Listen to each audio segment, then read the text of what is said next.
Our world tour has brought us to America.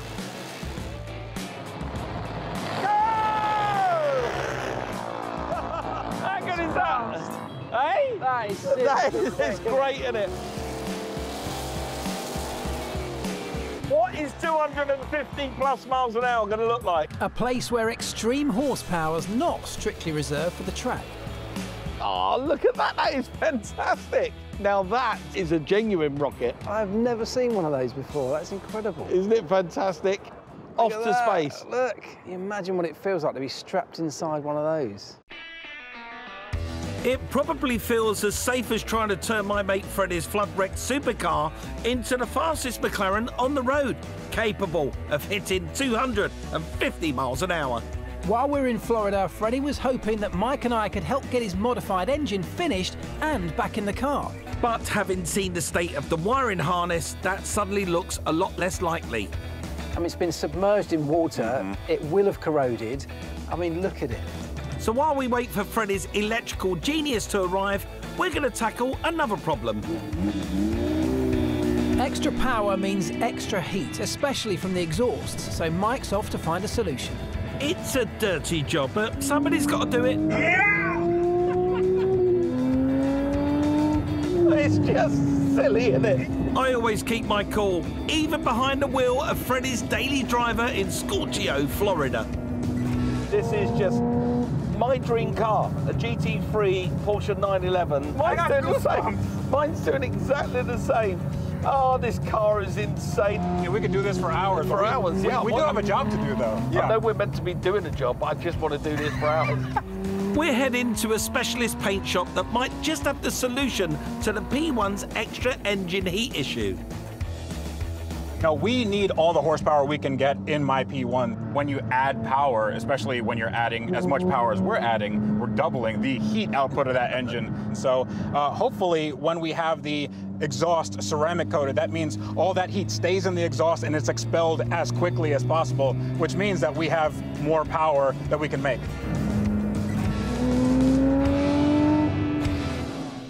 Adding power with paint is an amazing solution.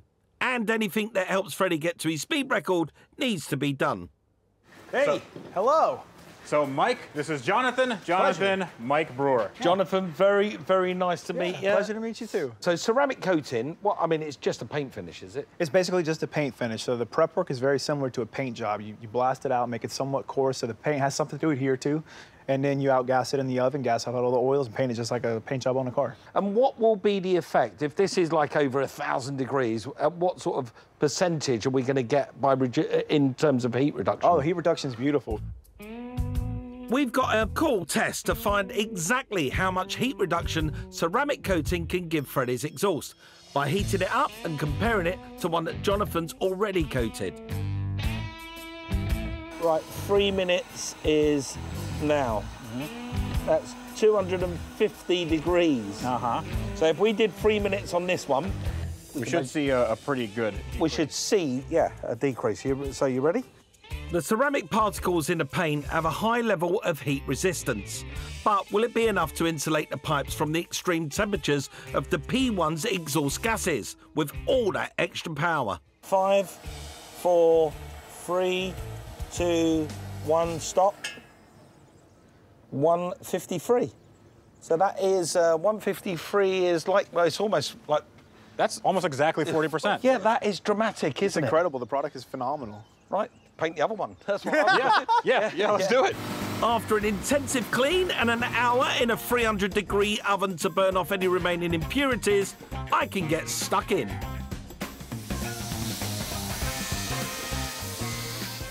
Are you looking for a job by chance? Do you know what? I do like painting. It's very therapeutic. It's a lovely even coat, this stuff. Yeah.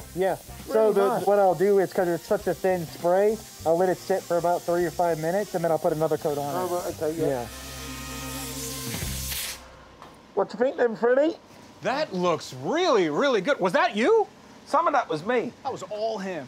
Dude, that looks amazing. So you're not going to chemically strip it? That will stay with the car? That will stay with the car. Yes. Okay.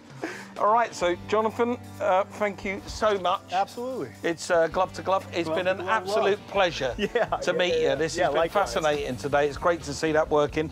Thanks a lot, man. See you later, Jonathan. All righty, guys.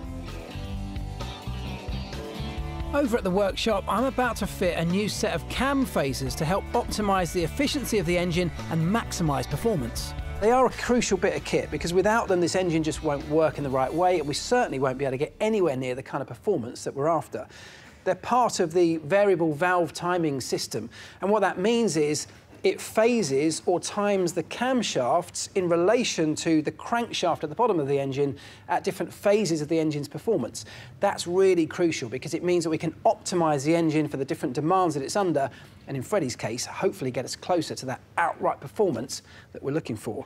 This one here is a P1 cam phaser. The camshaft slots into the end of here, it's locked in with a keyway. Now the outer component, which has this cog on it, this wheel, that's connected via chains down to the crankshaft at the bottom of the engine. These two components can move independently of each other by a small amount, a few degrees. Freddie's ordered new phasers for his engine which offer an even greater range of movement. Because we've got more range, we've got more degrees of advancement or retardation, that's what gives us the optimisation we're after. It doesn't seem like much, but crucially, that's what we need to get that car anywhere close to 250 miles an hour. With the crank and camshafts locked in position, I start by removing the existing cam phasers. Now going to release the tension on the timing chain and lock that in place with this pin.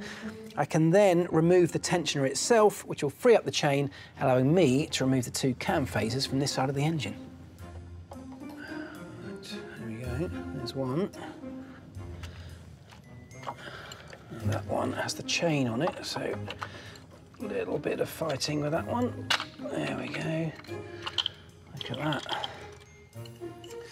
Right, there we go. 2 of the 4 offending articles. At $3,000 a set, the new phasers aren't cheap, but for the performance gains they could bring, it's a small price to pay. Now these can only go one way. They're actually labelled up. This one is left-hand exhaust, which is this cam here. You can also tell because it's got the little cog on the back, which locates the timing chain. So we hook that on. Make sure that is all nicely lined up. There we go. That sits in there. That's all good. Second one goes in place. Then we can get the bolts in and lock them in position. With the timing chain's tensioners reset, the final part of the process is to tighten everything up with F1 precision. There we go, that's set. Just holding that preload on again. There we go. Now I can do exactly the same on this one.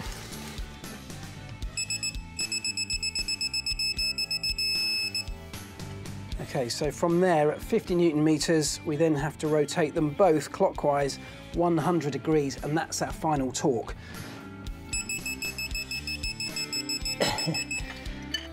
Just about.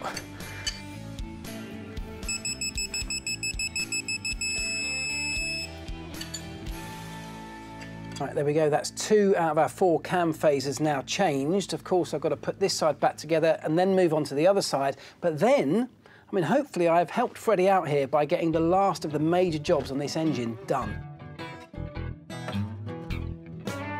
That's day 3 complete. A shed load more power added, and we're a tiny bit closer to that 250 mile an hour target. We've certainly earned our supper today. Come on, I'm starving. I ordered us some little appetizers. These are our peel and eat shrimp. What? I've got the macho nachos with some beef on there. Yes. Oh, mate, what was you thinking? Thank you. Some fried pickles. Fried pickles, I love fried pickles. Ranch, and then we have our sweet chili barbecue wings with some ranch. Wow. There you go. Don't say I don't look after you, mate. This was just the hors d'oeuvre. Yeah. As well. Just a little appetizer. Oh, let's try a pickle, a fried pickle. That's so uniquely Florida. Yeah, they're good, aren't they? Oh, they're really good. They are good. That's proper Florida. This project is such a brave thing to do. If somebody had said to me, you know, would you take on the challenge of rebuilding that? And I've rebuilt as you know, hundreds of cars, there's no way. Well, it makes no sense to most No. people. So with all the work you've done to the car in terms of engineering, there is a chance we're going to get to see this car fired up pretty soon. Well, there's still a long way to go with things like wiring harness and stuff like that, but the engine is not that far away from being ready to go back in effectively, so yeah, I hope so. It'd be brilliant, wouldn't it, eh? Yeah, 100%, yeah. In the meantime, should we tuck into this lovely grub? It's good, isn't it?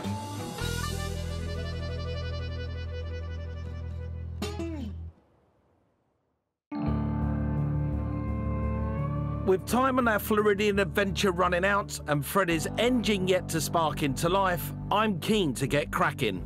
But standing in our way is the damaged wiring harness. Let's hope Freddie's electrical whiz, Adam, has worked some magic. Oh, yeah. What on earth? Me. Hey, you doing, Mike? Adam, nice to meet you. Adam, really Adam. nice to meet you too. Good to meet you, Nice to meet Elvis. you, man. Yeah. That looks like the original harness that came out of the P1. So that harness is actually destroyed, and we can't get it from McLaren. Without a working harness, we can't rebuild the car. Which means our plan is falling apart. And because Freddie's removed the hybrid system and modified the engine, he's going to need a bespoke new harness for the car. So the solution we have here is we have 2 donor harnesses that we are now trying to take apart and then make into a P1 harness. So you need to get that embedded into one of these. Mate, I've got so many questions, but the biggest one is that, I mean, that is not the work of 5 minutes. That must be weeks and weeks of work. Yeah, months. It's going to be multiple months of work. You know, you're talking about 300 to 500 hours, plus $15,000 in material probably, and that's a rough conservative estimate because there's no guide on how to do it and how long it's going to take. It's not a simple race car. Yeah. You know, it's a highly complex hypercar. Mate, that's not good news for us. We're not going to get it finished, are we? We can't stay here forever. No, we can't stay here forever. We have to go home.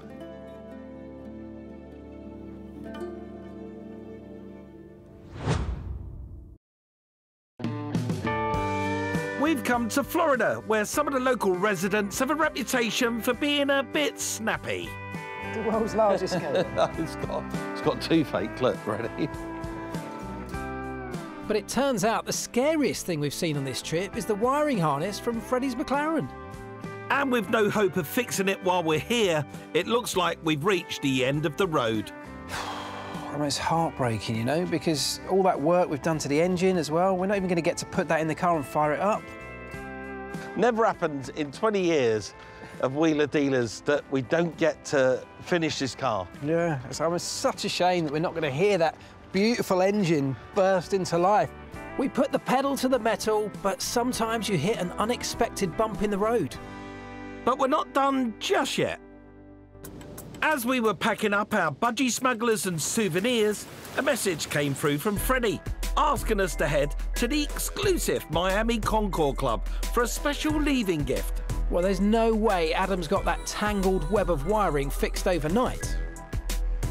I've got to say, Freddie does know some pretty swanky places, but if you've got a race car and you're a car fan, this is your club. This is where you can come and race your cars. What's that noise? Is it Freddie? That sounds amazing, whatever it is. Yeah, this could be him. It is, isn't it? Oh, wow. Wow! Wow, wow. That will do. How are you? I'm all right, mate. Yeah, not bad at all. I know this car because I've been watching your videos. Yeah. This is the hot-rodded McLaren, isn't it? Yeah, this is my 675 LT. Now, I know that the P1 isn't done, but I feel like you guys absolutely need to experience a modified McLaren in a proper setting. A proper setting, I want you guys to go out there to the Concours Club circuit. What? You're going to give us the keys? Yeah. No way, Freddie. That is, what a treat. What an absolute treat. The only problem we've got now is who's going to drive. No, there's no problem. It's a McLaren, mate. I'm driving. He got it. Freddie. On Freddie's P1, we've helped upgrade the engine and repair some of that flood damage to get the car a few steps closer to becoming a record breaker. But as we can't test it just yet, a blast in Freddie's other modified McLaren is the next best thing. Right, mate, this is a treat. This is an exclusive club for people that are incredibly wealthy, and us. And today us, Oh, I'm going to enjoy every minute of this. This isn't your regular 675 LT. This one has been breathed on by Freddie, so put the slipper down, let's see what we can do. Are you ready? Go on. Oh, my God! Jesus Christ! Whoa, whoa, whoa, whoa, whoa, whoa! Did you feel that?